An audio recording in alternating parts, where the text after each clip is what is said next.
Good morning and welcome to Thursday Thoughts.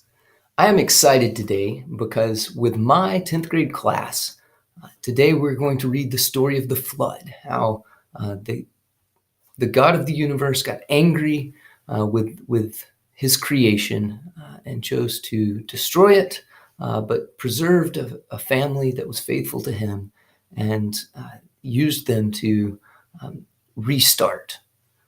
Now, that story probably sounds familiar to you, but we won't be reading the account in Genesis. Today, we will actually be reading a poem by a Roman poet by the name of Ovid, who's telling the story of the flood. Now, this brings up an interesting point. For many students, this is the first time they come in contact with the idea that nearly every culture has a flood story. And I think many of them will get to college and they will hear this for the first time. Many good Christian students will get to college, hear this for the first time, and be taken aback because it never occurred to them. And then those same students will likely sit in a literature class where a professor explains to them that, yes, every major culture has a flood story. As a matter of fact, did you know that one of the oldest civilizations, the Sumerians, have a flood story that was recorded long before Moses would have ever recorded the story of the flood in the Bible? And for many Christian students, this will be the first time that they are challenged with that idea. And unfortunately for many of them, they will be challenged in a way that the professor will then say, you know, flood story is not a thing unique to Christianity. As a matter of fact, Moses probably heard several different flood stories and compiled them into his story that he wrote in Genesis. And that is why Christianity isn't true. It's just people telling other stories from other cultures and then associating their God with those other stories. And many good Christian students will hear this for the first time and say, well, my professor knows a lot, and that does seem likely. But I hope that one of the things we'll accomplish today, that I will accomplish with my students today, is having them think about, well, are there other potential explanations? And I like to take time here with my class to say, what are some other explanations? And come back to the idea, well, if every culture has a flood story, could it be that perhaps a flood actually happened?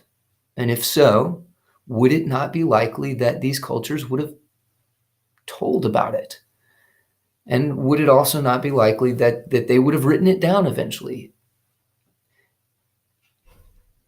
And wouldn't that be proof that perhaps something like this actually did occur? Oh, well, that's a different way to look at it. And then we very often here in our ancient history class and then in the class that I'm teaching today, we'll let's look at the oldest form of the flood story, which is the Epic of Gilgamesh, in which Utnapishtim, funny name, but he's the Noah in that story, builds an ark to save his family and to avoid the wrath of the gods. And in that story, if you read it, he builds a giant cube and puts his family aboard with the animals, and then the rains come and they're saved. But if you know anything about floating a cube on water, you know that no one would be saved if they climbed aboard a cube on a stormy sea, because it would start to tumble and it would eventually sink, and it just doesn't work. But in the story in Genesis, we do see that God has given instruction to Noah to build an ark according to a set specification. And that actually turns out does work. It's the right proportion for a ship to float. And it's at this point we can go, oh, so all of these cultures are trying with their great mythological stories to get back to something that is real, something that is true, but they miss it. And the stories in Scripture are getting back to original true stories, but they're able to capture the truth because Scripture is inspired by God, and he's able to weave his truth back into those stories. And so it's helpful for us when we read these stories to go, well, what truth is there? And then how do we see God's truth in it? Because ultimately, the story of the flood is not simply about a man who was faithful and saved creation and his family so that it could be restarted.